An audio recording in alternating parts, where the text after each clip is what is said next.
Round one. Fight. Heroes never die. I'm Commander Shepard, and this is my favorite store on the Citadel. I used to be an adventurer like you. Then I took an arrow in the knee. Power, sex, power. They both come down to one thing. Hungry gamers. Hello, and welcome, boys and girls, to the 235th episode of the Hungry Gamers podcast. We are powered by ATEBIT.net, Audio Technica, and Manscaped. And I'm your extremely humble host, Brendan White. You can find me just about everywhere at Brendan 8-Bit. And joining me today, my podcast ride or die, you can find her on them socials at Miss Allie Hart. She is the Rexplode to my Alan Alien. Miss Allie Hart, how you doing today? I'm doing okay. I think it's going to be one of those podcasts, right? Yeah, I think so. You know, you've been a little off the grid this week. You've been fighting the ailments and working through, but you're here. You're fighting fit and you're back in the ring. Yeah, it's not like we used to be when we were younger. It just seems like if something hits you, it hits you just a million times. So there ain't no quick recovery. No, especially in this day and age where I think maybe we're just a little bit sort of fatigued, so it slows down our recovery time with everything else going on. So it's sort of as the age catches up to us, we're slower already. But then you combine all these other weird elements from around the globe into our daily cycle, and it makes it tough. But you're here. It really does. We're here for the 235th time. That is still a crazy number to think about. The fact that we're creeping our way up to 250 episodes of THG. That's it's gonna sneak up on us like something savage, and it's ridiculous. Like, just thinking about it, actually, just engaging with our community and like seeing like the reviews that pop up and everything, and then just seeing that number, that 235, and sneaking up to 250. It's unbelievable to see how far we've come. Really. It's ridiculous. It really is. But it's a hell of a journey, and we'll keep on this journey for a little while longer yet. Anyway, so and unless the COVID gets us, then otherwise it's been nice knowing you all. We love you. Stay safe out there. Stay hungry. Stay humble. All that stuff. But yeah, we're here.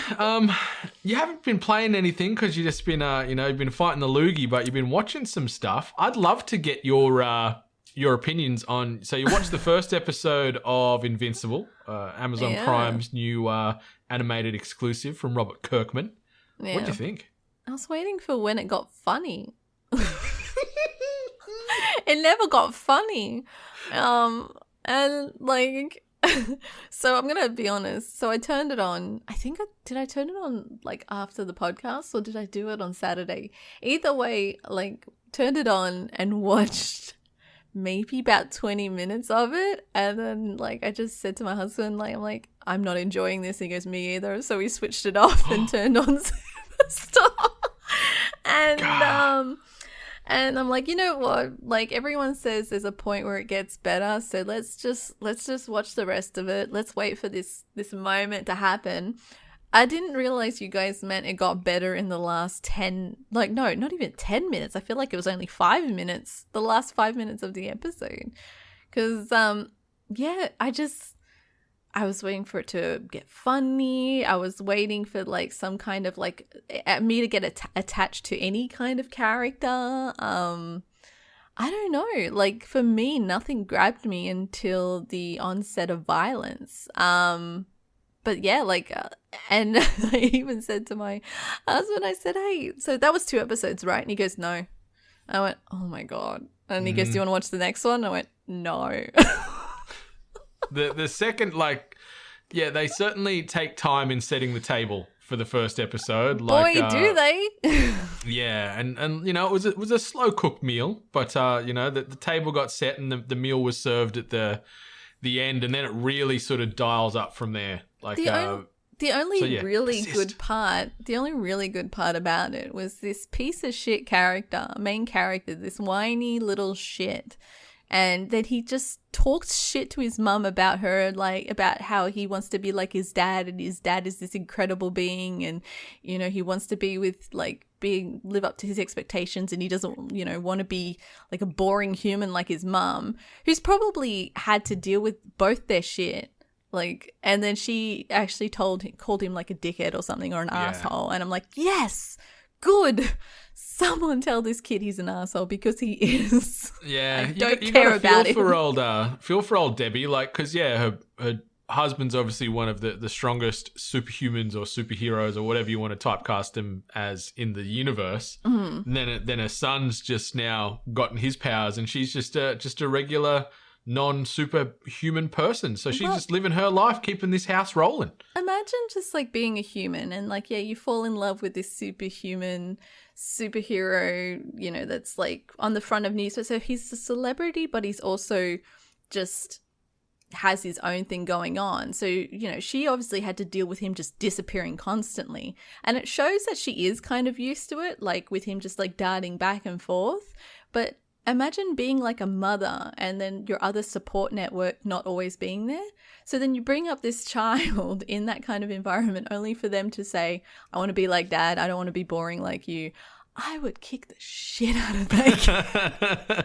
Yeah, he probably could have had a little bit more tact, old Mark Grayson, with some of that wordplay. But yeah, persist. I think like like the first episode really puts an exclamation point on the entire proceedings, and then it sort of keeps moving from there. Like, it is a bit of a slow burn in that first 35-ish minutes of that first episode, but then the last 10-ish it really picks up. Yeah, like I agree. The last 10 minutes of that, whatever, was it 45-minute episode? Yeah, that was awesome. I thought that was great. But I'm like, you can't drag me through all that and say, trust me, it gets better.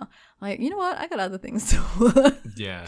I probably will continue because everyone seems to love it so much. But after going through that whole experience, it did not entice me to keep watching. I felt exhausted. I felt dragged along, and I'm like, I'm just going to watch something else right now. So yeah, it was a big tonal shift that sort of probably threw a lot of people, because I've got the comics and stuff, so I sort of know where things are going. I was just sort of waiting for things that I was perceived like I perceived that was going to happen. And I'm like, man, it's going to take a little while, and then just went pow. I'm like, okay, cool. Yeah. I'm in. Let's roll.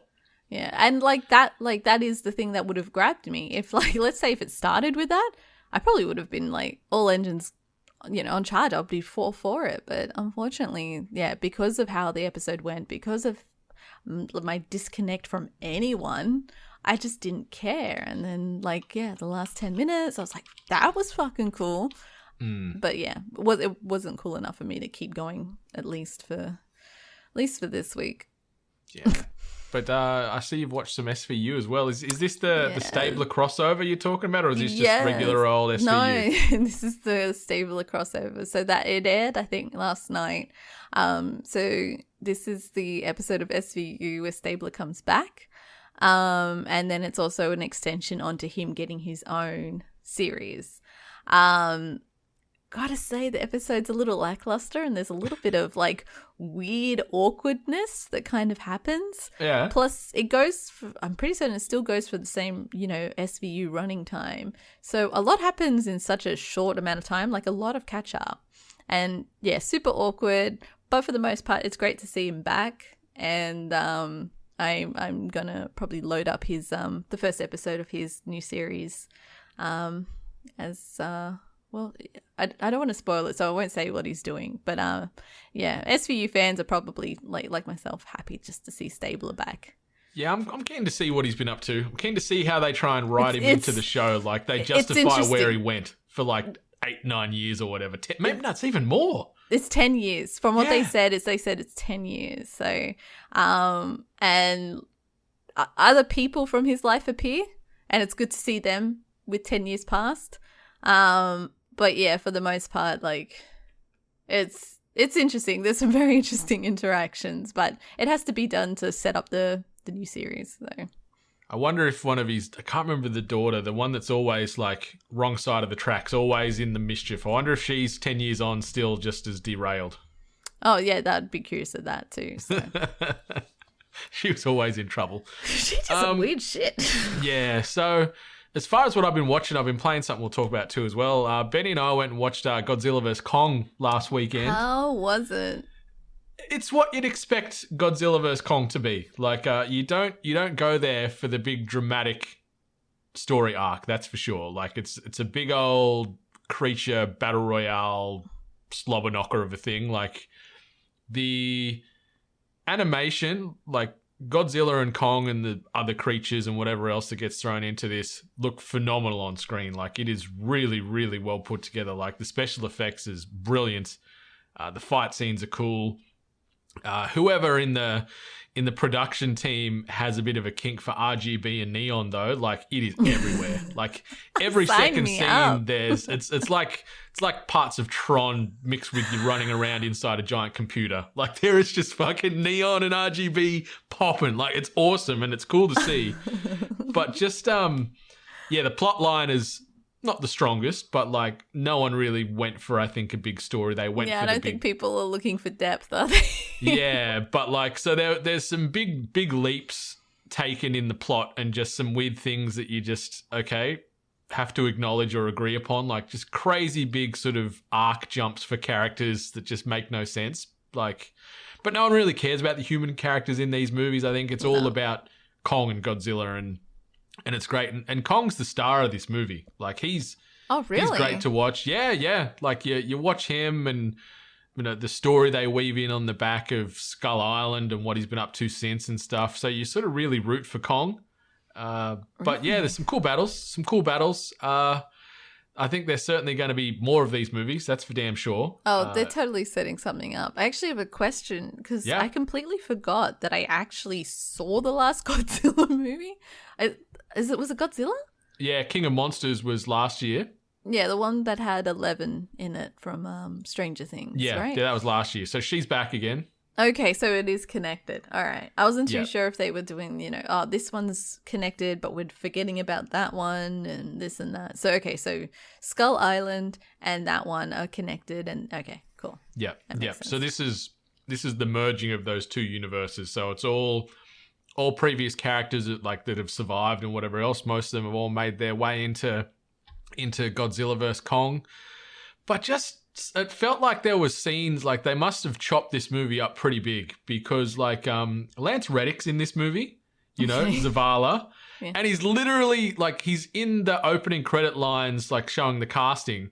And he's not one of the first names, but he's a prominent name that's featured. Yeah. And he's literally in one scene for 5 seconds. He says 3 lines and that's it. And I'm like, okay, wasted. Surely they've cut the guts out of this.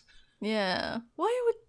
Gosh. Maybe they did go very dialogue heavy, story heavy, and then they were like, who are we kidding? No one wants this. Yeah. Yeah. But just some weird leaps as far as plot lines and character ideas and thought process and how they weaved in and weaved out. There's a few things I'm like, oh, really? But then I'm like, oh, it's just a big dumb popcorn movie. And if you go in with that expectation, it'll be fine. It's a feast for the senses. Watching it in a cinema, the sound was great. As I said, the imagery and the graphics and everything and the color pops and all that really stylized. As is tradition, they always fight through goddamn Japan. So Japan is like a neon cyberpunk wet dream. So it's popping off and the combat's really cool. But yeah, it was fun. It was fine. I didn't leave the cinema going, man, I want my money back. I was like, yeah, it's cool. I'm happy with that. I got what I was looking for. Yeah. I think a person would be set up for disappointment if they were expecting some weird masterpiece of cinema. We all know what we've set up for when it comes to seeing with these big monster movies. So I've actually got to see what it's available on here because obviously a lot of movie theaters are still closed and seeing the up-and-coming new movies is very optional. So I'll have to see if they're doing this one direct to streaming. Might be maybe a HBO one. Hopefully. Yeah, maybe. Hopefully you can check it out because it's a good watch. It's just big dumb fun. If you want to watch something and sort of switch the brain off and just be stimulated by just bright neon lights RPG and lights. yeah, it's a good I think it was 90 minutes, maybe a little bit above. So it's not a bad runtime. So it's glad they're not following down this path of movies that have to be 3 hours long now, apparently. So. Yeah, well, we might get a Godzilla vs Kong, Wingard cut. Who knows? Yeah, Who knows? extended cut where it's just Lance Reddick. Yeah. Oh God, it was so weird to me. That was one of the big things that just really stood out. I just like that. I saw him in the credits. I'm like, fuck yeah. And then you saw the 5 seconds. You're like, where'd he go? Yeah, and like he wasn't like killed or like I don't think I'm spoiling anything. Like he wasn't killed or anything. He just said like one line and that was it. Never saw him again. I'm like, I'm out. Okay, cool, fair enough. And something else I've been watching, I just wanted to touch on very briefly. Over the past week or two, I've binged all 4 seasons of Van Helsing on Netflix. It's not a very good show. It's like so it's not the continuity of the Hugh Jackman Van Helsing movie. Okay. So it's the premise is sort of current day vampires exist on Earth, and there's been these big volcanic eruptions that leave a lot of like ash in the sky. So vampires can sort of, I guess, in essence, walk around on Earth for in parts of the world.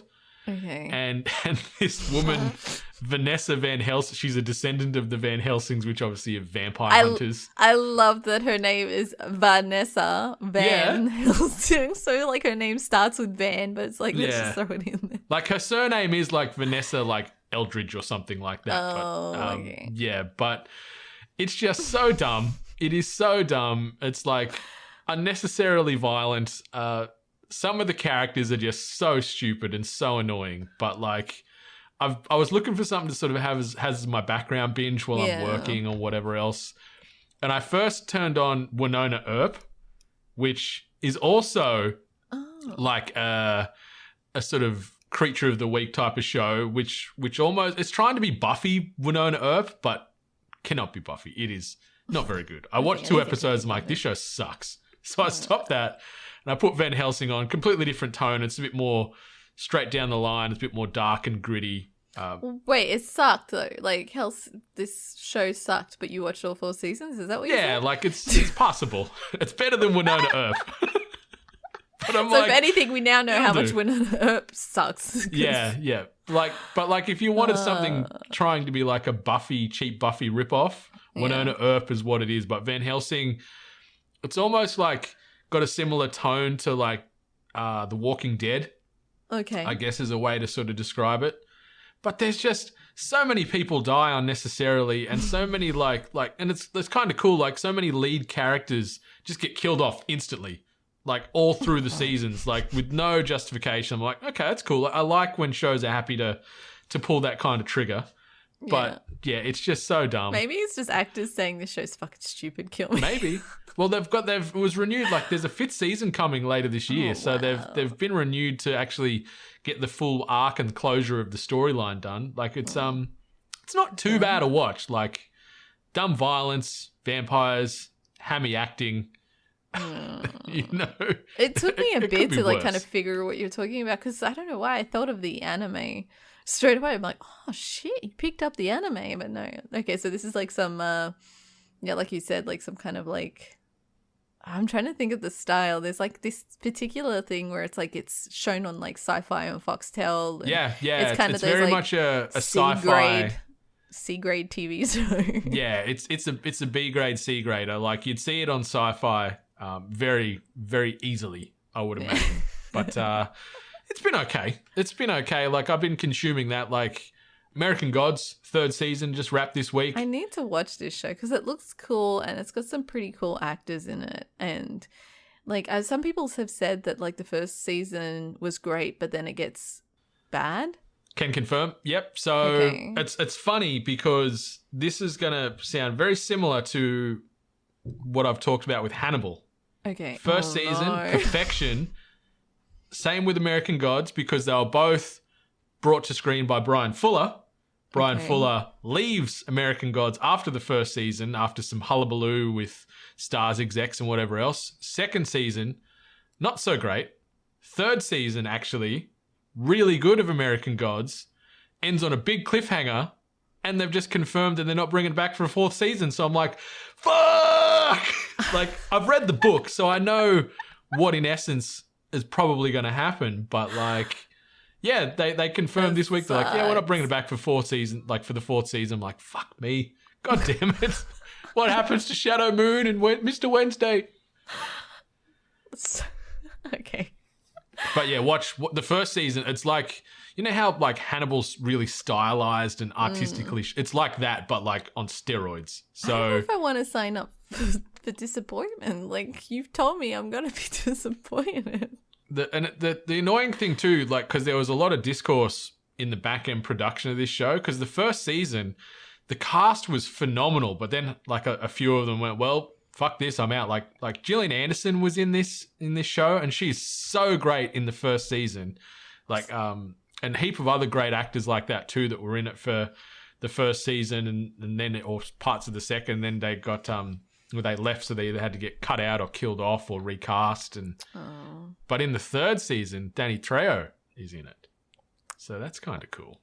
It's kind of cool. Mm-hmm. But it's great. First season though is awesome. Second gets a bit slippery. Third, great. But now we're probably never going to get closure. So there's your warning for you if anyone wants to watch American Gods. Mm-hmm. Get ready to be stuck on an eternal cliffhanger. But outside of that, I've been playing a bit of Outriders this week. So obviously it's dropped on all the main platforms, but you can also get it included in Xbox Game Pass if you're already card-carrying member of that fantastic service. So yeah, I've been playing the last couple of nights on this little ditty. Pushed my way through the prologue again and did all the way up to the back end of the demo, and have pushed a good way into the mainline story. I'd say I'm probably halfway, I reckon. Like I'm probably anywhere around maybe let's say 12-ish hours maybe through the game now. And you think you're halfway through? I think I'm about halfway through. I think. I could be off, but just the way the game works and going from hub to hub, it's sort of like there's like a cloud of war covering half the map still, and I'm about like in the middle where my little icon is. So I think I'm about halfway. The story, annoyingly, even from when you and I played the demo, it kind of takes a back seat to everything else going on. Like you don't really find, like I haven't found myself caring a huge amount about the characters and the world itself and whatever else. It's just get me in there, let me shoot a heap of shit, let me pop an ability and just wreak havoc. And that's where the game really sings. But we're trying to do this. Yeah, sure. Let me shoot. Yeah, exactly. It's like, quick, go help this. But then at the same time, all these characters you meet, like, or these big moments, people like similar to what I was talking about with Van Helsing or whatever else, people just fucking die all the time. Like everyone you meet is dead. Like I think that's the theme of this game. It's like, oh, I'm going to talk to you for 5 minutes. Oh, now you're dead. Oh, I'm going to talk to you for 5 minutes. Oh, now you're dead. And that coupled with weird production choices where you're going into cutscenes, and sometimes I don't know if like they just need to patch it and it's just been cutting the cutscene off. But like there's been moments in the game where a big battle would occur or whatever, and then they just cut the cutscene off, and then it'd fade to you like, you know, you've woken up because you got knocked out and someone pulled you out from under some rubble, and it just tells you this in like a block of text on the load screen as opposed to actually playing it out on the screen. So there's these weird moments where it's like, fuck yeah, I'm doing this, and then it's like load screen, and then you've been rescued by this person. It's like, show me getting rescued, show me these things. But instead there's just these weird jump cuts to like the next part of the story, or just a cut of dialogue that's missing, and I'm like, oh, it's kind of jarring. Like I don't care about the story, but I'd like to at least know what just happened, you know?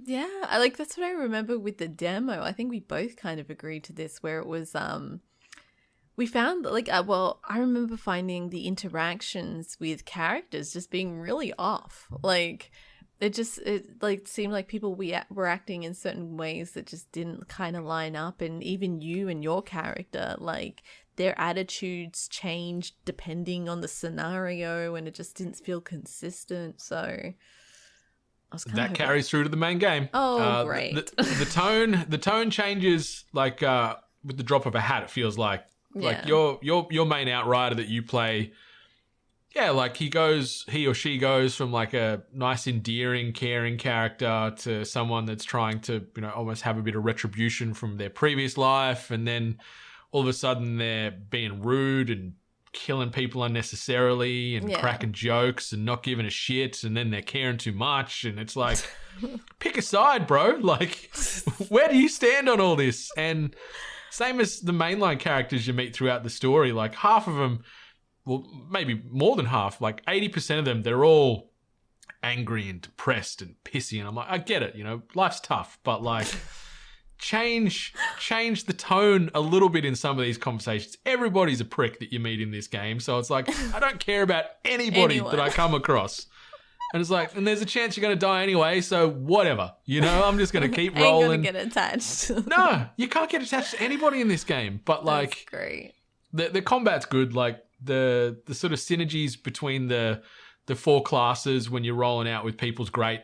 Mm-hmm. Like similar to what you and I were experiencing when we were playing the demo, where you'd pop like a slow time bubble and then I'd sort of charge in and do a big ground pound, stuff like that. When you see all that working and humming together is like, it's awesome. Like that's really cool. So the abilities are still tight and devastating and work in really seamlessly together. The guns still feel pretty good. Like it is very much like a Gears meets the Division, meets almost like a bit of Diablo, like if it was instead like over the shoulder instead of isometric top down, because there is so many enemies all the time to kill. Like there's some areas you go in, it's like go in and sort of take over this small encampment, and it's like a little shanty that you'd probably have 20 people living in, but all of a sudden 200 motherfuckers come out of nowhere and they're just coming from everywhere. So it's just mindless violence all the time. Yeah. I could see how that could be enjoyable. Like, I don't know, like my gameplay experience wasn't fun. I didn't like the whole, the game feels like Gears of War. It feels like there's a lot of, hide behind cover, like covering fire, a lot of moving from cover to cover. Like, I don't play like that.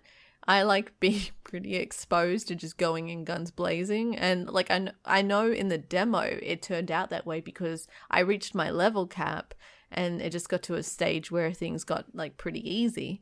But I assume as you play this game, unless you're, I guess you somehow achieve higher level gear than what you require, like what you should be at your level, the game is still still focusing on coverage fire and stuff.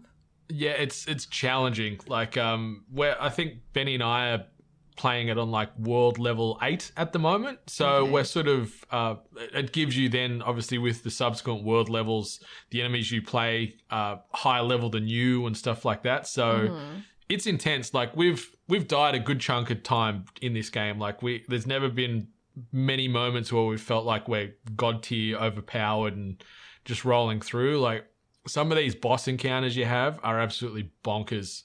Coupling that with like waves and waves and waves of enemies coming at you. There's constantly, I'm looking in like the sound and the tone changes when you get to like below 20% health and you're close to death. I hear that sound all the time. So you're constantly like hunting for an enemy to finish off to get your health back.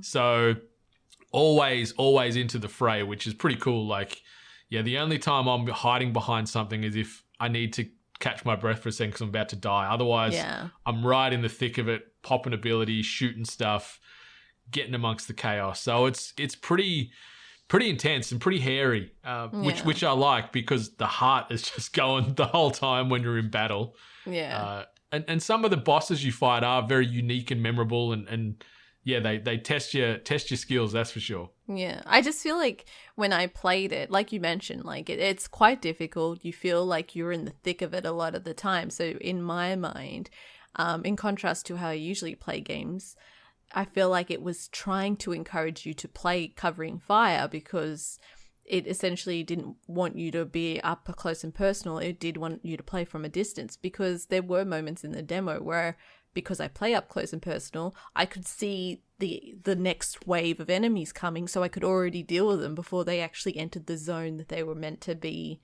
like entering in. So so I think the way the game is encouraging you to play doesn't fit my game style.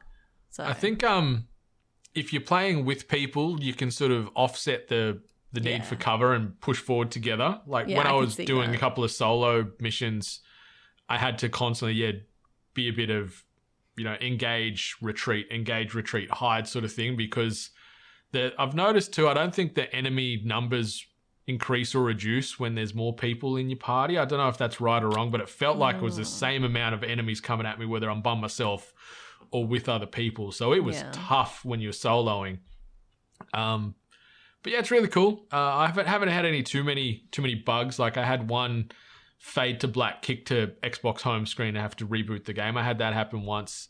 The one thing I've noticed a few times happen though, like transitioning into certain hub areas or into parts of a mission, occasionally my HUD would sort of fade half of the stuff away. So like the whole bottom third of the screen, which shows your health, your ability cooldowns, your gun and your ammo situation, that would just disappear. So I wouldn't know how many bullets were in my clip, what my abilities were like if they were off cooldown, how my health situation was. So there was a few times where I'm fighting and I was just going by feel. I'm like, okay, it feels like the timer for that ability would have turned off now, so I can pop it again and go back in.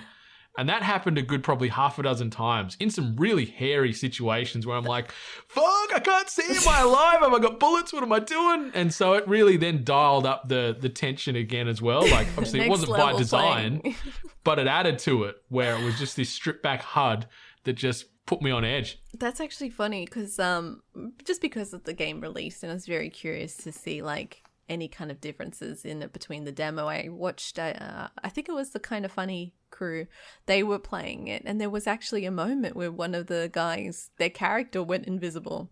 Like the character was invisible. I don't believe the enemies were reacting to him, and his gun didn't work, but his abilities did. So like it actually worked to their benefit. So you gotta love day one bugs. Potential needs for patches and bugs. Overall, Benny and I have had a pretty seamless experience for like a live games as a service type of game. Like it's been pretty smooth. Like I haven't got any major complaints about it. But it's been fun. It's just mindless. Like I think the way I think about it with Diablo is like, there's a story there, but I couldn't really tell you what's going on. I'm just going into a room and killing everything, picking up some loot, maybe upgrading my boots or my gun or whatever. Yeah. Going into the next room, doing the same thing. And that's what this game is. Has the, I'm assuming because I only played demos, so obviously in the full game, does your character end up looking better? Like, do you get gear that makes you look pretty cool? Oh, yeah. Okay. Yeah, cool. There's like, you get a lot of loot dropped at you very, very consistently, which is great. So good. Enemies are dropping loot. There's so many like chests out in the world. You get to select out of one of 3 items at the end of every main mission you do for the most part. So it's usually a gun or an armor choice. And then there's like armor sets. So you can get all the same of one set of armor. So you've got a nice consistent looking style. And then also you can then customize your truck that you're sort of cruising around in from hub world to hub world, so you can change the aesthetic of that. So there is some cool customization in the game, and you can resocket your guns and re-roll their abilities and stuff, which is probably one of the best things about the game is, if one of the guns you've got has a cool perk that you want, you can dismantle that gun and take that mod and then just pump that into the other gun you want. So it's not like you dismantle it and you lose it all. You can just re-roll it into anything. So that's pretty cool. I always enjoy when games add that kind of feature because it makes you a hoarder if you have certain guns where you're like, oh, but I really like that ability. So that's good. Yeah. So and the cool thing with the abilities is then they synergize with yours. So you could have a gun, like most of your legendary guns, you can have 2 sockets. So you could have one that could add like a freeze or a toxic or a bleed ability to the bullets. But then your secondary perk on that gun could be one of your abilities, whether it be a ground and pound or if you're pyromancer and you're throwing fire, you could add damage buffs to that, or it could shorten the cooldown down and stuff. So you can really build out your character as you see fit. So that's probably the strongest part of the whole game. Certainly not the story, but like the customization to to build out your Outrider as you see fit is probably the biggest strength of what people can fly got going here. But it's fun. I'll keep playing it. I'm enjoying it. Like it's passable. It's fine. It's fine. It's the Hungry Gamer's fine review status. Look, I may try it. My only issue is that I will only try it because it is on Xbox Game Pass. Unfortunately, I did the demo on PC, so I will have to start from the very start again. Yep, me too. So that's the only thing that's really like holding me back too much. But no, maybe I'll dabble. I'll give it a second go because I've got nothing to lose apart from maybe a bit of time. Yeah, So. like I think it took me probably just under or just about 2 hours to get to where we were finishing from that demo. So it's not a huge, like it's still 2 hours is a good chunk of time, but it's not a huge investment to get to where we were on the demo. We probably just sort of went and farmed legendaries like everyone else did because there's some sick weapons in the game. I haven't got one legendary yet. I've just got a heap of, or epics, I should say. I've got some purples, but yeah, no golds yet. No golds. Yeah, but check it out. The game, it's fine. It's a pass. It's no game of the year material though, right? Not game of the year, but fun and very fun with friends. Like solo experience, it's okay, but the game sort of starts to really sing when you're rolling with two other friends and just popping crazy abilities and just watching bodies explode everywhere. There is parts of animals and people going all over the place. Oh, and I got to quickly mention too, there's parts of this game and the way that it goes into this crazy alien planet Enoch, you get some real Starship Troopers vibes about the game at times, and that's one thing I really, really like. So, okay. Piqued my interest. Yeah. I should have let off with that. Yeah, but there's some real Starship Troopers-y vibes about, even with like some of the dialogue, it feels like it could be from Starship Troopers, like some of the things that get talked about. So, would you like there's a to bit know of that more? there too. Oh, God. Such a great movie. The sequels were so bad. I didn't touch them. I didn't touch them. I can't remember if they did 3 sequels. I can't remember if there's 4 3 movies or in total 4. or 3. Yeah. I'm trying to remember like stacking the DVD shelves in JB Hi-Fi, and I definitely know there was a trilogy pack. Can't remember if there was a quadrilogy though. Yeah, and I think, was it in the third one or the second? Like, I know old Casper Van Dien came back. Yeah, he came back for one of them at least. Now I'm thinking there was 4. I think you're right. And did they did an animated show? Did they do like an animated show of it as well, I think? You'd think they could do well with that though, right? It was a great universe. I love the concept, but it was cheesy. Like we all came in knowing that it was a cheesy movie. Yeah. So It's so good. It is so good. Something else that's so good is the 8-bit Founders Coins. You can still get yours over at ko-fi.com/weare8bit for $20 AUD shipped anywhere in the globe. Get your hands on a bit of exclusive memorabilia that is never going to get repressed. So once these things are sold out, that's it forever. So get in now or forever hold your peace. If you want to support us from a month-to-month perspective, obviously at ko-fi.com/weare8bit, $5 AUD a month. It's going to get you early access to a ton of podcasts as well as automatic entries into our giveaways and just some general awesome positive karma going your way. So do that if you can. If you can't support us monetarily, obviously just be sure to rate, review, subscribe us on your podcast player of choice, preferably Apple Podcasts, or if you want to share us on them Spotify charts, that would be also awesome because it helps keep the emotional lights on in our hearts. But speaking of hearts, Miss Heart, let's maybe start talking about our friends over at Manscaped. What do you reckon? let's do it. Listeners, do you constantly lay awake at night worrying that your DPS output doesn't stack up to the rest of your party? Well, worry no more, as the purveyors of perfect pubic hair have got you covered. The Perfect Package 3.0 kit by Manscaped is equipped with everything you need to keep your abilities popping and the enemies dropping. It all starts with a Lawnmower 3.0, complete with a patented ceramic blade and advanced skin-safe technology that will have you ground and pounding your way to success with effortless devastation. It also comes with an assortment of other liquid formulations to round out your grooming routine. Some of these liquid tools for your family and jewels includes the Crop Preserver. It is an anti-chafing deodorant that will keep your tool of destruction smelling fresh. This is a total game changer. Why are you not already putting deodorant on the smelliest part of your body? Next up is the Crop Reviver, a spray-on ball toner that will keep your bits cool and protected from any pyromancer. The perfect package also comes with a nifty travel bag to carry your amber vault, disposable shaving mats, and a set of the comfiest anti-chafing boxes you have ever worn. This is the perfect package for your perfect package. And listeners, we have a very special offer for you all to take up today. You can get 20% off and free shipping with the code 8bit at manscaped.com. That's 20% off with free shipping at manscaped.com using the code ATEBIT. And remember everybody, nobody wants to be seen rocking common level equipment. So get yourself the perfect package 3.0 with the code 8bit at checkout at manscaped.com. On to some news. This week's news headlines. And the first headline reads, Target acquired. This is just rounding up all the financial or transactional based news from the past week. So I might just waffle through these 5 dot points, then we can maybe round back to the start and talk about them individually if we want. But the first one, Nordisk Games has acquired a minority ownership share in Until Dawn developer Supermassive Games.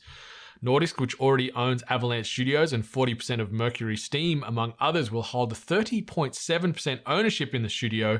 The amount of the investment has not currently been disclosed. So there's one interesting acquisition, or at least part ownership there. The next one, Capcom have shipped over 4 million units to date of Nintendo Switch exclusive Monster Hunter Rise. For comparison, Monster Hunter World has shipped 5 million total. And the score review at Metacritic currently sits at 87 for Monster Hunter Rise. So that game is going gangbusters in its first week of release on the Switch. The next one, as far as big money, PUBG Mobile's lifetime revenues have passed over 5 billion with the B US dollars. Holy shit. Holy shit, that's a lot of cash. Fuck that game. But anyway, the second last one, online games giant Nexon has invested close to $900 million in 4 major companies this past week, including 3 games publishers. The firm disclosed investments amounting to $874 million spread across Bandai Namco, Konami, and Sega Sammy, as well as toys manufacturer Hasbro. The investments come after Nexon's board approved plans to pour $1.5 billion into entertainment companies that, in quotes, demonstrate the ability to develop and sustain strong, globally recognized intellectual property, end quotes. The $874 million represents 58% of this authorized investment, so more announcements are likely to follow in the future. Nexon emphasized that these are, in quotes, long-term friendly investments with no intention of acquisition or activism, end quotes. And the last one, Bloober Team has decided to put an end to its merger and acquisition discussions. According to VGC, translating an article from Polish publication Bankia.pl, the medium developer was in talks with several investors about being acquired, but will now instead consider cooperation with one of the investors rather than a merger. So there's 5 big transactional-based nuggies there. Miss Hart, anything there take your fancy? Anything you wanted to talk about there? What do you think? Look, the Monster Hunter Rise numbers do not surprise me. I have seen people sign up and play Monster Hunter Rise, especially on Twitch. People that I just wouldn't have even expected to play the game. Because to me, personally, I feel like the game is for a very specific group of people that like a certain type of gameplay. For me, it's not for me. Just a lot of hack and slashing and then, getting gear and like matching up abilities and everything. It just seems like it's a little too much work for me personally. Although having cute little doggos by your side could, take me on board and be the only winning factor. However, like I said, I've just seen masses of people playing Monster Hunter Rise and getting on board. The consensus that I actually have been hearing is that it actually isn't a very new user-friendly experience. It seems like that there is a lot of hurdles when it comes to being entry-level into this Monster Hunter World game style. So that also kind of makes me not want to, give this game a try. But the numbers don't surprise me that they've already shipped 4 million units, in contrast to the actual base game of Monster Hunter World, which shipped, was it 5 million? 5 million, yeah. Yeah, So it's on track to surpass that because this game's been out a week. And as you said, like everybody is on the Monster Hunter Rise train. And I wonder how much of that is to do with the fact that you can have doggos and ride doggos and whatever else. Like, you know, the pet love in a game certainly adds a little bit more demand to it. That's for damn sure. But everyone that seems to be playing it seems to be really enjoying it. Like, I don't think I'm going to pick this up. Like, I haven't picked up my Switch in maybe 9 months as it is. And this game, you know, I enjoyed my time with Monster Hunter World. Oh, there is a demo? Okay. Nah, I'm done. Nah. Being honest, I'm not playing this game. Yeah, it's like I said, very, very, very specific style of gameplay. Not for me, especially. A lot of people have actually said it's great with friends, and like, so that's usually like, if that's what it depends on, maybe not. Maybe not. And yeah, PUBG's PUBG $5 Mobile. billion US. Ridiculous. What are you doing? What are you guys doing? Although I've got to be honest, like whenever it comes to these mobile games, and me being on the side of a gamer that is, you know, console or PC based, I always forget that there is this weird kind of universe of mobile gaming where there is major players, where there are people who are on their lunch breaks or riding the train to work, where they themselves are not considered like a gamer, like, but they are really into these mobile games to pass the time. So there is just this whole other universe out there that I don't get involved with that is obviously propping up games like this, like Call of Duty on mobile. I believe they won awards for their game, and the success in the game, as well as earning huge dollary dues for that on the mobile side. So it's this whole other universe that I'm just not connected with, and sometimes I see these numbers and I'm just like, what the hell? Yeah, it's insane. And these numbers, like that 5 billion, apparently last year alone they did over 2.5 billion in revenue for 2020. Wow. Obviously with COVID and stuff like that, especially you're at home, so you are out and about less and less. So the gaming uptake is higher. But as you said, there is this weird, or not weird, sorry, that's probably a bit disrespectful. There is this subsect of gamers that aren't PC players, they're not console players, they're mobile players. Like I've got customers that I deal with at work that play PUBG Mobile, and that's the only game like they play or own in their entire catalog. But like there's people that just love that kind of stuff. So you can see there's a hunger for it when these guys are making over 5 billion in the last couple of years. It's absolutely insane to think about. Other ones there like Nordisk buying a stake in Supermassive, which is interesting. Until Dawn and the dark mythology and all that kind of stuff that's got going on at the moment. I'm a big Supermassive fan. Big rose-colored glasses wearer with that studio and that world, obviously. Yeah, it's a damn shame because Until Dawn was a massive success, and I personally, like, I never played the game, but I actually have watched quite a few different run-throughs, watched a bunch of alternative endings and all that sort of stuff, and I genuinely love how that game got played and the story, the characters, and just having that connection of there were the totems, and then having that connection of there's this sub-story video that if you collect them all, it gives you some extra information. I love that sort of shit. But then with was it Man of Medan? Man of Medan, yeah. So that was the first one in the Dark Pictures anthology. There was that one, and then they've released A Little Hope, and then there's a third. I don't know if the third one's coming out this year or if it's going to be next year, but there's that. But in between Until Dawn and the Dark Pictures games, they also did the Asylum one, right? Yeah, I think it was called. I don't think it wasn't called The Medium. What was it?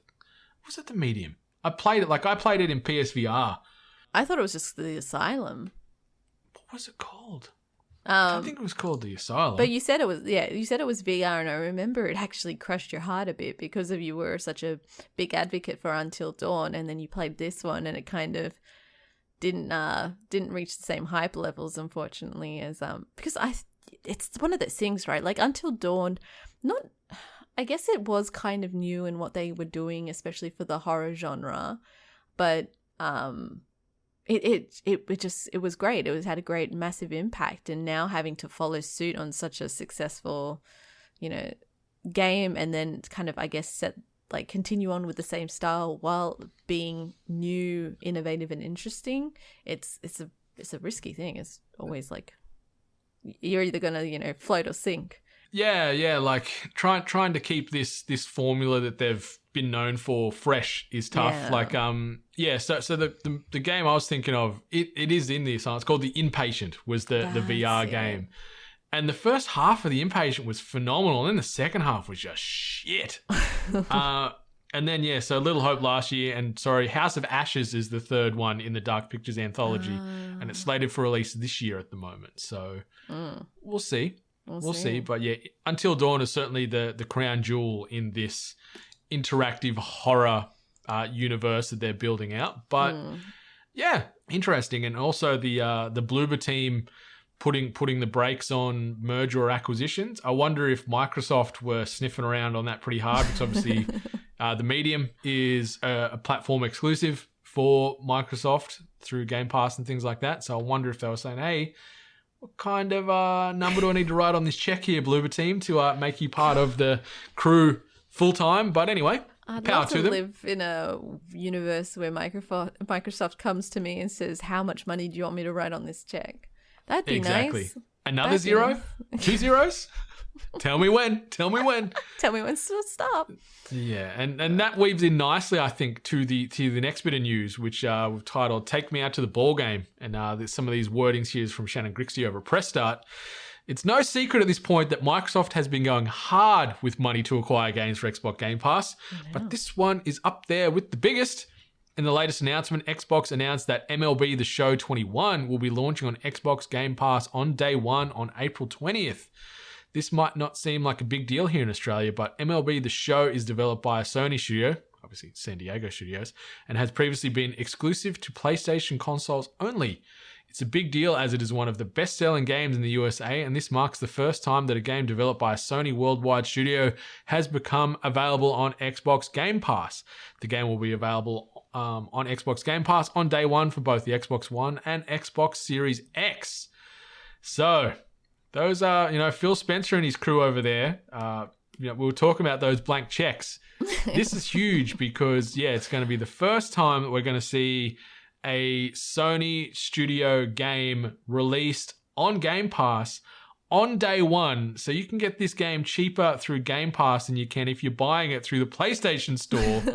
Even though it's a PlayStation or Sony owned IP, this is a bit of a game changer, this one. Yeah, it's a big dick move, really. Like, because to not only say, hey, it's available on our console now, but we're going to make it a part of our very, very exclusive and very hyped up game subscription service that, has been really making a name for itself in this year alone. We're early on in the year, and already Microsoft has made so many big moves in acquiring game studios, as well as making certain games available a part of the Game Pass subscription. So to take an exclusive title from PlayStation, putting it on their very exclusive game subscription service, and then saying it's available day one, here it is. And so it's not even on PlayStation Plus, right? Then you're going to have to pay full price for this bad boy on PlayStation. It hasn't, the April announcements for PlayStation Plus have dropped, and it's not in April. Maybe it'll follow the subsequent month, but for now it's full purchase only, whether it be physical or digital. I mean, which is crazy. Technically, Sony's getting money out of this regardless. Well, a Sony studio will be, because obviously Microsoft dropped some big bucks to say, hey, let us do this. But look, personally, I'm not a sports game person, at all. So my hype levels for this aren't nearly to the same level as it is for other people who are very heavily into video games. You're not excited to hit some dingers? That's what they call them. Is it? I've been to baseball games, but I'm purely there for hot dogs and drinking. That's yes, so good. I barely know what's going on. But I like when this got announced. I believe it got announced last today. night. Yeah, like Friday. It's overnight. Yeah. Hot off the press. So everyone is pretty like jaw dropped on this one. This one's like, of all the moves Microsoft's doing, this is just another one where everyone's like, what the fuck is happening? So yeah, so it's a big boy move, that's for sure. And like you're right in the fact that Sony aren't losing money. Like they've sort of given them a check with a substantial sum on it to say, hey, let us put this on Game Pass day one, and that will certainly offset maybe the reduced sales from full price sellouts via the digital store or a physical shop front. So yeah, Sony aren't going to go backwards on this, but No. it's just a big move, and I like that we're seeing some they're playing nice. Like I like that rival platforms are playing nice and saying, you know what, you can put our game on here and vice versa. Like obviously Microsoft own ZeniMax and Bethesda now, but they're honoring the timed exclusives for Deathloop and Ghostwire Tokyo, stuff like that. So there's probably a little bit of, we're doing this for you here. We're keeping up with that previous agreement. So, scratch our back a little bit here. We'll also pay you for scratching our backs, but yeah, maybe but that's it's how huge. they paid them. They're like, give us let us keep these games on our consoles and we'll give you whatever game you want. And they went MLB and they're like, oh, you bastards. All right. Yeah, yes, son of a bitch. Okay, got us. It's always weird to me though to see a sports game as a platform exclusive. Like, yeah, I guess. I don't know. Like, much like mobile gaming is foreign to me, the sports video game universe is pretty foreign to me as well. So I didn't actually know this was a console exclusive. So I can see how, like, especially that this is like one of the more popular ones, making a console exclusive really would up PlayStation sales. As a person that maybe predominantly only plays sport games, if I know that my game's going to be on one console, you would buy that console every year. Exactly. So, Like, can you imagine if like Microsoft or Sony got exclusivity to like FIFA or something like that? Can you imagine Oh the my money God, they would make FIFA? from something like that? Like, I know FIFA's been going lately. MLB the Show is probably a tier under that from a sales perspective, but like it's still a unit mover. And one thing also that was dropped in the blog post on Xbox Wire is cross-platform play in progress. So if you do have friends on PlayStation or on Xbox, you'll be able to play together and your save and progress will carry if maybe you're jumping across both platforms. So that's pretty cool. Yeah, that's actually pretty cool too, having that as well. Well, yeah, it'd be a bit of a dick move to be like, oh, well, no, hang on. Xbox doesn't hold exclusivity. So I guess that's just for any person that owns both consoles and for whatever reason wants to play via Game Pass. There we go. So yeah. But big move, Xbox, as you said, like they're certainly moving and shaking, and Game Pass, like Outriders being a day one exclusive, and now the day one release on Game Pass, and now MLB The Show 21 being available day one as well. Like, fair enough if this was, it'll be on Game Pass 6 months later. But no, it's day one, this game's available. Get it on Game Pass as part of your monthly subscription. Like, that's huge. It's massive, especially in the same week that PlayStation was announcing they removed their stores, right, on Yeah, the Vita and the PS3 stores. Mm. Gonskis, yep. Yeah. And where Xbox is like, you can still play original Xbox games on here. Everybody else, you want to play the games? They're all on here. We don't judge. Yeah. It's very different marketing, that's for sure. Yeah, it's weird times. Yeah, and there's some weird times happening over in Poland as well. So, CD Projekt Red doing a bit of a shuffle internally as far as how they're tackling games moving forward. So Cyberpunk 2077 maker CD Projekt Red will change how it operates to develop multiple AAA games and expansions in parallel, and only begin promoting its creations much closer to release. The change in strategy, what CD Projekt calls its new, in quotes, strategic development framework, end quote, comes in response to the disappointing launch of Cyberpunk 2077 in December last year and is detailed in a lengthy corporate update video released earlier this week. So this is what Adrian Sasinski said. He's the company boss. We want to improve the way we make games. We want to continuously improve the working environment for every team member. We want a sharper focus on how we work together to make great games. The word crunch is not mentioned within the video at any point, though there's mention of training for staff on matters of mental and physical health, and word of a group of employees from across the company which will liaise with CD Projekt's board. Throughout the video, the ongoing development and growth of the studio's two core franchises, The Witcher and Cyberpunk, was made very clear. Cross-functional teams that will work on projects for both IPs at the same time, with this dual development plan to start in 2022. We have learned many things from our marketing and PR campaigns for Cyberpunk 2077 and see things that need to change in the future, CD Projekt Red exec Mikhail Nowakowski said. Going forward, future marketing campaigns will be much shorter.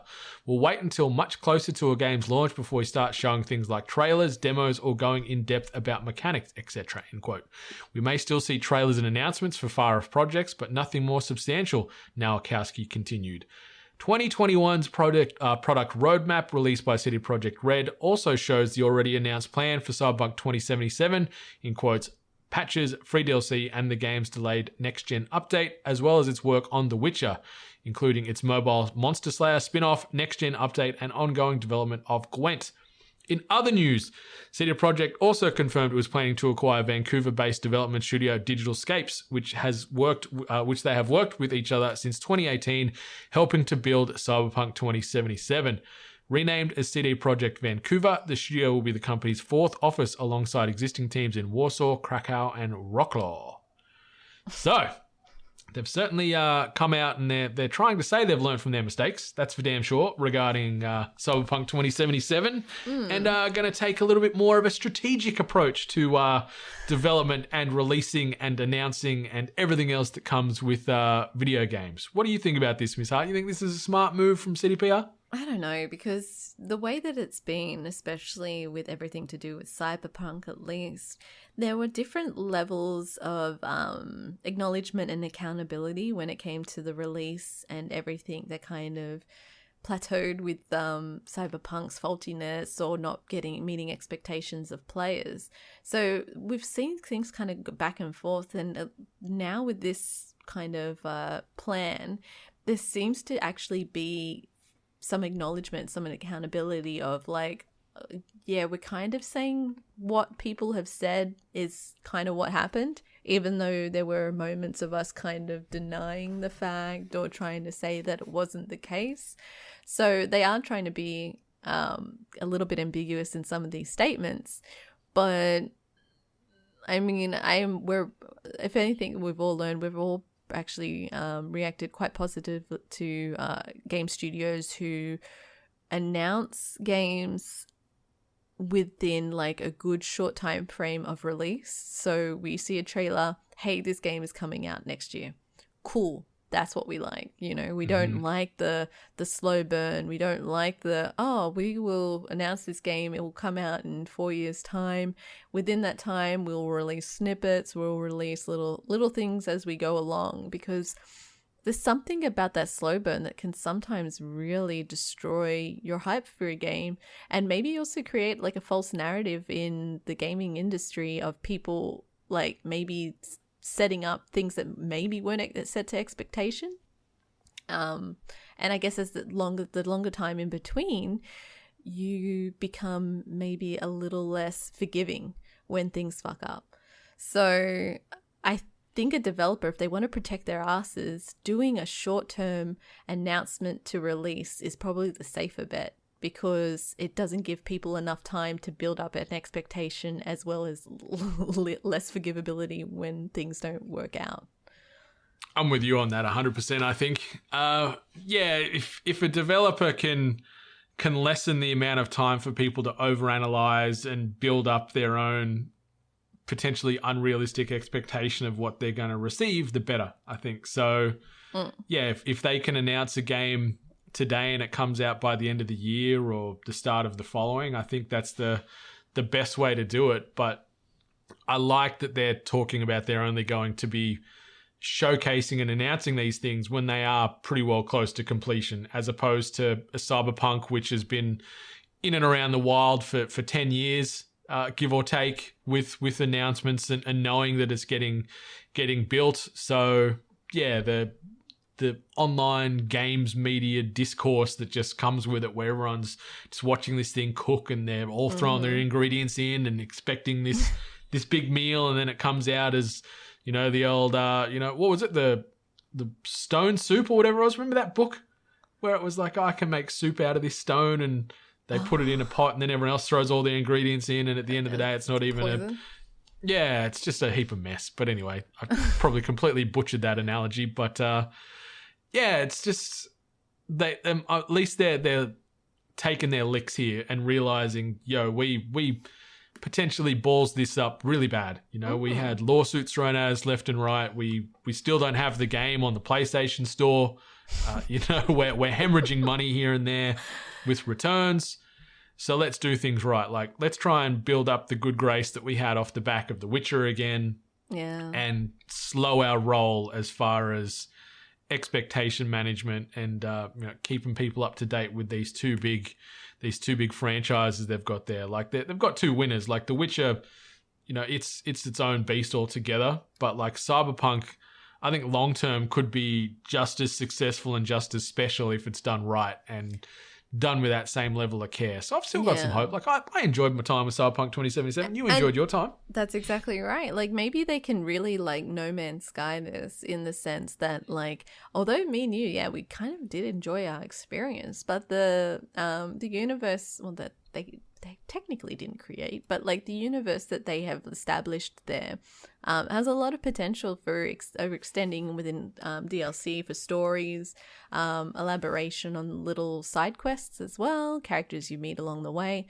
There's a lot of potential there. So I don't know. I do want them to recover. I do want them to succeed. I want things to work out.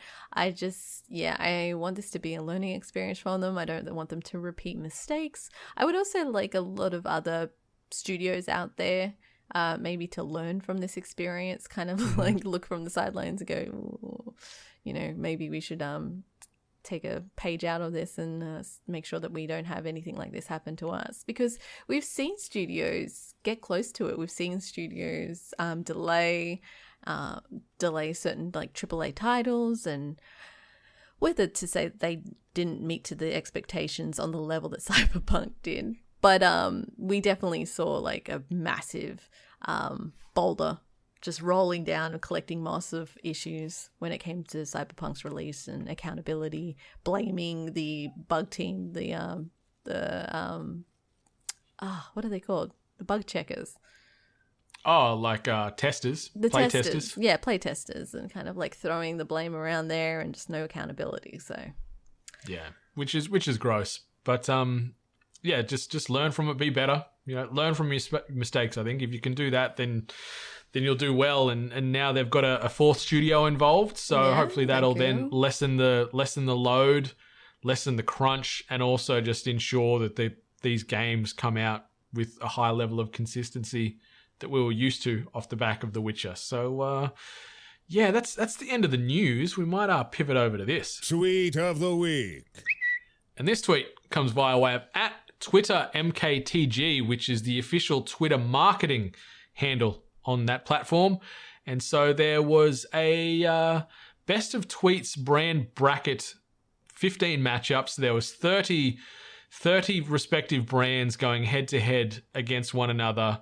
And the winner of this was going to get their product of choice manufactured en masse. So Xbox ended up in the final against Skittles, of all things. Weird. I don't know how Skittles made its way to the big dance. Like, they pushed through. They took down Doritos, of all things. Like, I'd be putting my money on Doritos any day of the week. I love me some Doritos.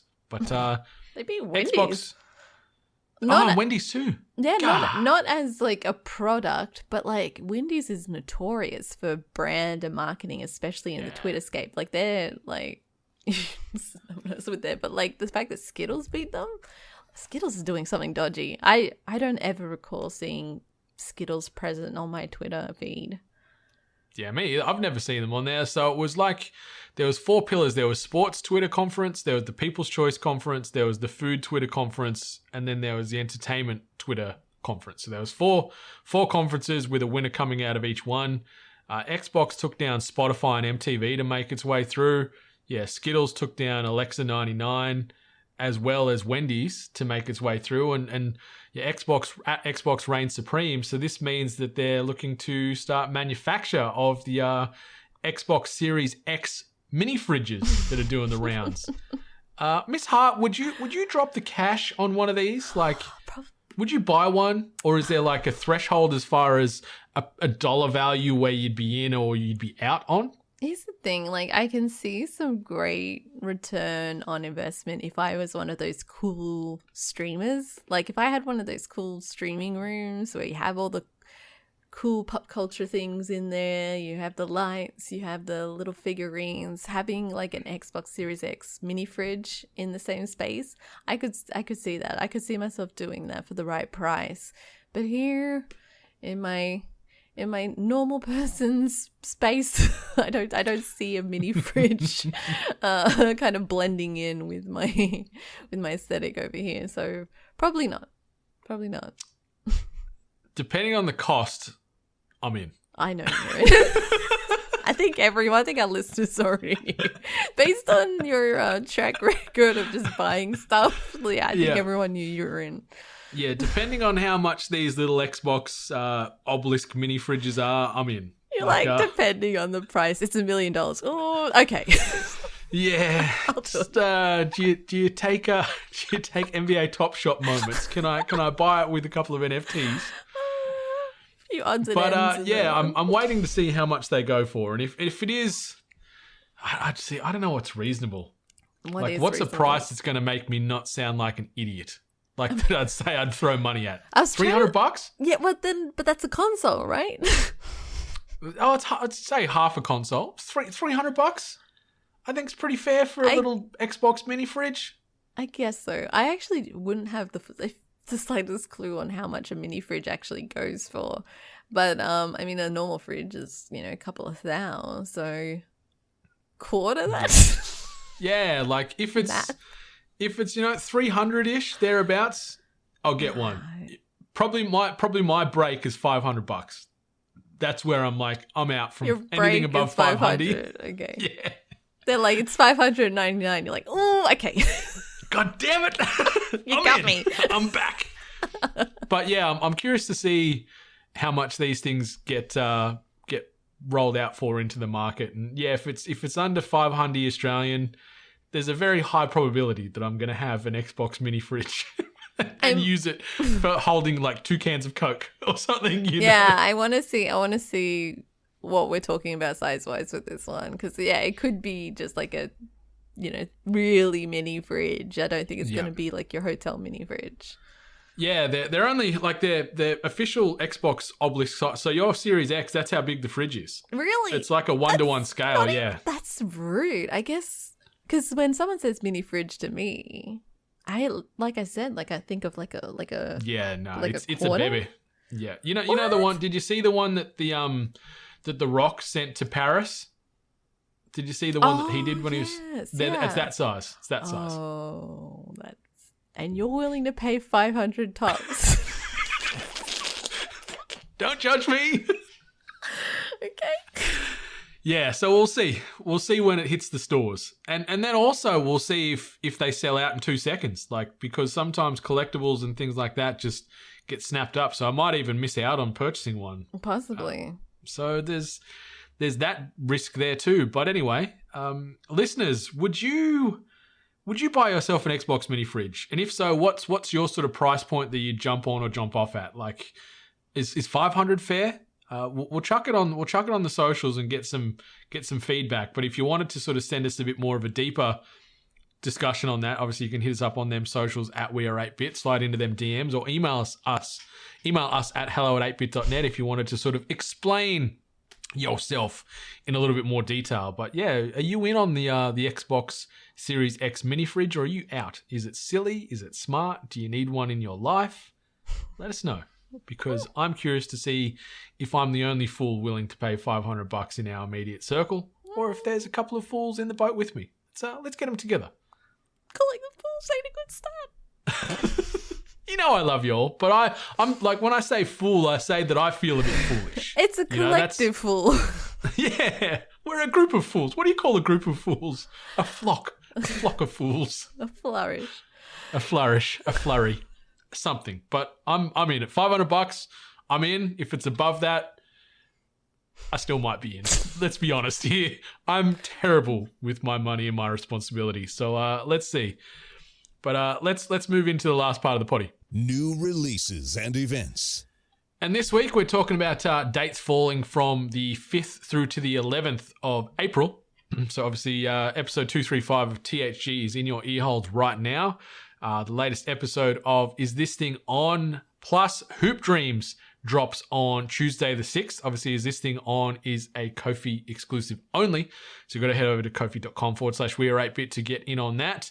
And also something I wanted to highlight that drops on sort of this Tuesday, Wednesday is REverse, which is the free Resident Evil multiplayer that's coming as a pack-in with Resident Evil Village. Beta testing is going to be running this week and available to download, from that Tuesday for the PlayStation, the Xbox, and PC. So I'm going to download that. Miss Hart, you should download it too. And we'll try and play and see just how crappy it is. Yeah, because, it looks weird. It looks really the trailers weird. of it, woof. But we'll give it a go. We'll see how it's like.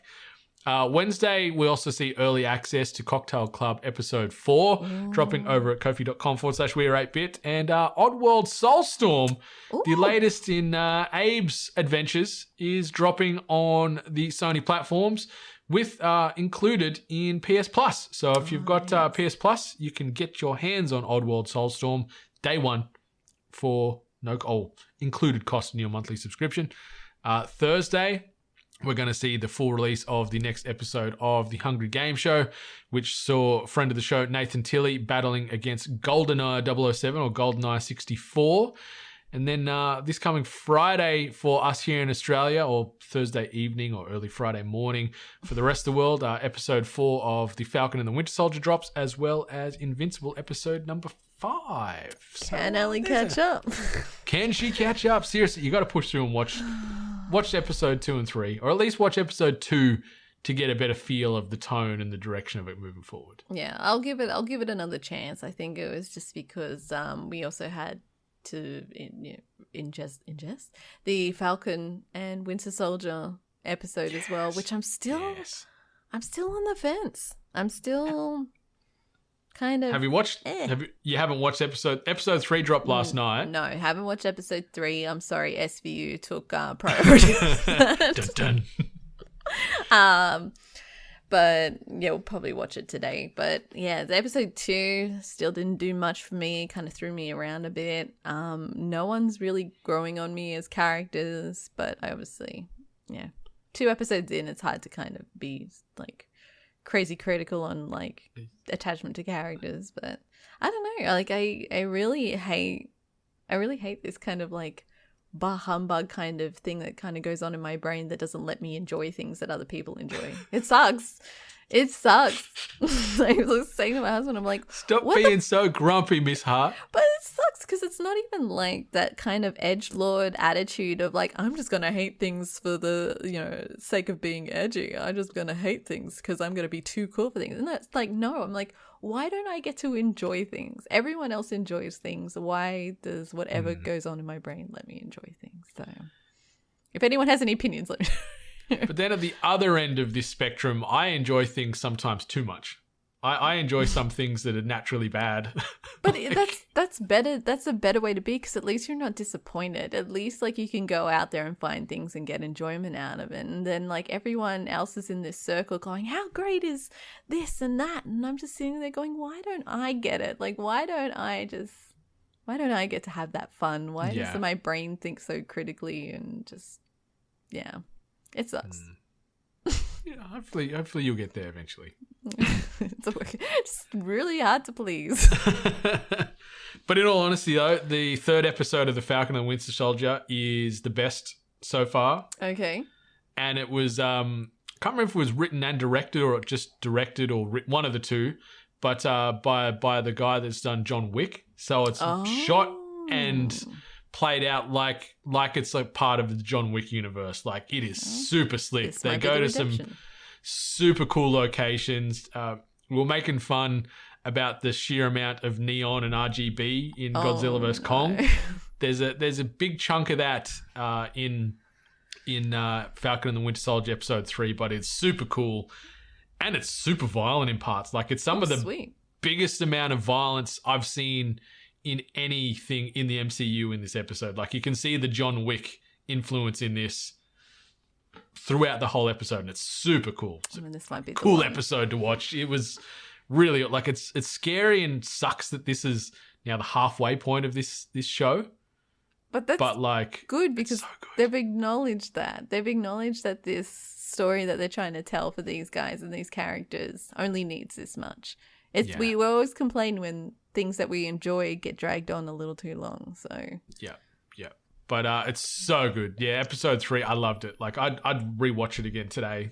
Like it was that good. Like I was just a roller coaster from front to back, and yeah, just super artistic and really slick to watch. So check it out. I haven't watched episode 4 of Invincible yet. I'm going to watch that today. So keen as a bean for that. But yeah, Miss Hart, that's the end of THG 235. Anything else you want to say or add before we maybe shut the studio down for another week? Oh no, I actually did stumble upon. I'm trying to keep my radar on for indie games because obviously after the success of last year with a lot of indie titles, I'm actually getting fed on my feed a lot more indie titles and upcoming indie titles that are in the works. And I'm going to have to jump back and bring it up, but there was a title where it was like a soul-taking kind of game, but with the same kind of stylistic idea as Pikmin. So I'm going to have to go back and find out what the name of it is because I believe it's either Kickstarter or Patreon. They're looking for funding. There is one that is called like Guinea Pig Parkour. That name alone should just like win you over, but it's like hand-drawn platformer. So I think if you look up like Guinea Pig Parkour, you'll see some of the style and some of the stuff that's been in the works for that one. So, but yeah, just trying to keep my radar out there for the indie titles that are maybe flying under the radar a bit. On the indie front, I downloaded during the week Narita Boy on Xbox I've been Game Pass. hearing about that one. I wanted to play it, but then Outriders took over, so I'm gonna put some time in Narita Boy this week. So that's another little indie gem by Studio Koba, which has been getting some positive press out there. Well reviewed on Steam and Metacritic, and apparently it's selling units like no tomorrow across all the platforms. So I'm gonna play that and report back next week on Narita Boy to see what that's like too. Cool. So looks interesting. So indie games. There's so many of them coming out. It's hard to, like as you were saying, it's hard to stay on top of them. It's hard to stay on top of them, but it's pretty good that we're starting to see them rise to the kind of the top level now alongside some of the AAAs. Yeah. Well, 8-Bit Nation, that brings us to the end of episode 235. You can obviously find us as a collective at We Are 8-Bit. You can find myself at Brendan 8-Bit and Miss Allie Hart at Miss Allie Hart. But that's it, Miss Hart. Let's get out of here for another week. 8-Bit Nation, till next time, much love. And stay hungry. You've been listening to The Hungry Gamers, one of many gaming and geek culture related podcasts from the 8-Bit Collective over on 8bit.net. Check out more episodes on your podcast service of choice. And while you're there, please be sure to rate and subscribe. Until next time, boys and girls, stay hungry. Do I want to get a burger for lunch today, or do I want to get there's a shop around the corner that does a beef brisket toasty, and they are so good. Get the burger. Always get the burger. Good call.